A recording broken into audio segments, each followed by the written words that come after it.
think that that sort of dichotomy and dualism that I read on your blog is the exact script that Majestic would want people to buy into to support interplanetary war. And I think that there is another...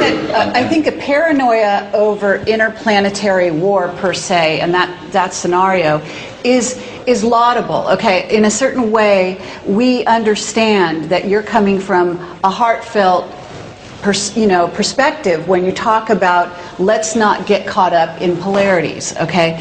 But what we don't want to do is analyze this scene, this scenario, and the realities that are out there, and say we've come to definitive statement where we can say there are only good ETs. Now let me tell you why that's dangerous as well.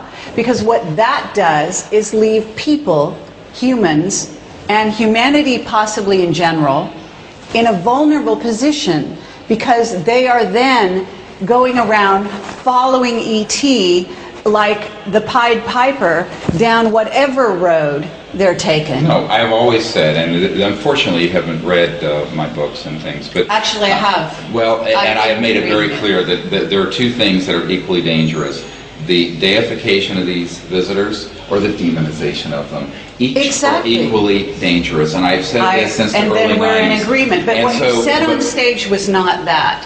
I didn't deify them, and I didn't demonize them. My point is that we're living in a universe together. We're going to have to live together in that universe. Absolutely. The solutions are not going to be name-calling and we're better than you are, and those are in service to self, and those are the service to others, and this whole thing. Because I think that we have to look at this from a much larger picture, and that is not only Earth, but the whole cosmos is going through a quantum moment. It is not just an Earth moment, it's a universal moment. Absolutely. And the hallmark of which is universal peace. And the hallmark of which is good. And so it is also true that interstellar civilizations are not allowed to leave their biosphere until they have become in agreement for peace. Now, and that's an assumption. This has been proven. Because if these, no way, nothing has been proven on this planet if these civilizations on that degree of sophistication. Well, if they were here, if they were here and they were invading and they were hostile, they would not have waited for us to have the kind of weapons we have today.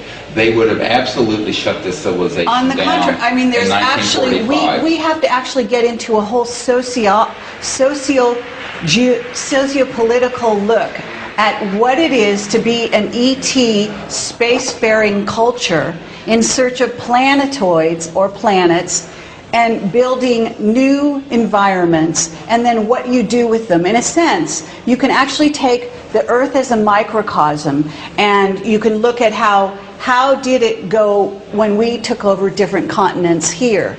Yeah, and what was the model, and then we get to space. No, this is a huge problem. You're engaging in an anthropocentric projection onto interstellar civilization. As above, so below. Well, in other words, in your belief, but I think that you're completely incorrect. All I'm saying is we're part of the universe, and that you can't eliminate, and there's no definitive decision on this part. You're making absolute statements. Do you think our classified projects have traveled interstellar yet? Absolutely. Yes. Yeah, they have not. Okay.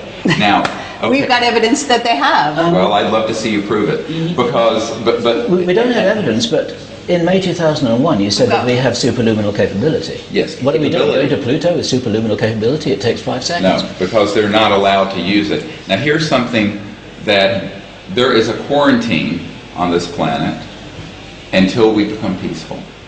And this is why, if you listen... There's a philosophy that there's a quarantine. No, there is. And if you look at even what Neil Armstrong said... Why? Because an ET told you? I mean, really, let's get down to it. Well, let's get back there. We're all in let's talk about what Neil Armstrong was heard saying. It's in Timothy Good's book, Above Top Secret. You can read it. Yep.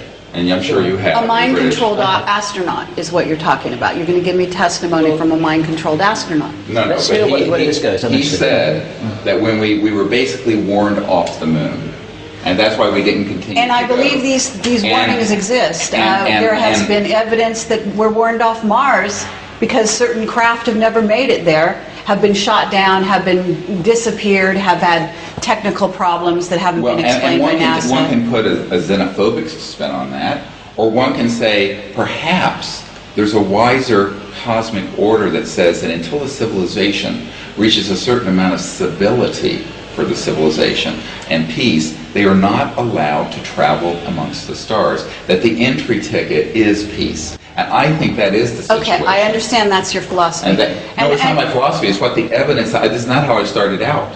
This is what I have found to be true from many different witness testimonies and the observation overall and aggregate. But our witness testimony would contradict that. Well, fine, I'd So like what to do you speak do to with them. that? Yeah, absolutely. Yeah. And maybe we'll have to compare notes because, Yeah. you know, really, to be honest with you, Yeah. this is valuable. Because what happens is, you know, for Right. better or worse, we're both out there. We're both investigating these questions, and they are open questions that actually They are, but I think it's the rather unhelpful if you go onto a been- blog and say that what I'm saying and doing is sinister. I think I've that, said- you know, I have never said anything It harmful was about you guys. it's insidious. The reason it's and this and that. insidious And I think that is this 'cause is it leaves exactly the kind of earth thing. And I'm vulnerable. going to absolutely, you know, you invited me to an interview, I'm going to Sure. provide an interview. If you want to overtalk everything I say, you can overtalk what I say. You overtalk But- us. But I am telling you that I'm being interviewed. And so the point is that if... It's mutual. See, you don't know this, and I'm sorry, we didn't have time to tell you our philosophy of how we conduct an interview, but I did kind of warn okay, you so we want to have that we a have debate. differences of We opinion. have differences of opinion, and that's fine. But I think the most dangerous thing we can do is with, say, everyone has partial information. Right. To start making sweeping judgments that are negative. And you can say, well, it's not negative, we're just saying that they're in service to self versus service to others, and couch it however you wish. But if we go down that path, we're already creating a new cosmological us versus them, which is the absolute recapitulation of the mistake on Earth for the last 10,000 years. I think we can do better than that. I think we have to learn to look at these things, and let's say that everything that your philosophy and how you're viewing this is correct. If it's 100% correct, I would still say the path of wisdom is education, Absolutely. elucidation, engagement peacefully, Absolutely. higher states of consciousness, Yep. all of this. Yep. I don't think it consists in characterizations, name-calling, what have you. Now, that goes on the diplomatic front and between nations on the earth. And I think we have to be very careful not to engage in that sort of anthropocentric projection of the current state of duality of the human condition on these visitors. I think it may be much more difficult to make those kinds of assessments. But if we go down that path, what we'll be doing is that we'll be dragging the baggage of the old era into this pivotal time, this embryonic time, where we're trying to transition to a new civilization, the hallmark of which will be universal peace. I don't think we're going to be going into a period of time of competing planetary systems having wars. And I think that this is, although that is the Scientological view and it's many of the eschatologists' view, I think that actually we're going to go through a quantum transformation that's global and interplanetary that will make this quite clear in the coming years, if not months. I think that time is getting very short for how much more time we're going to have before there's this large transformation.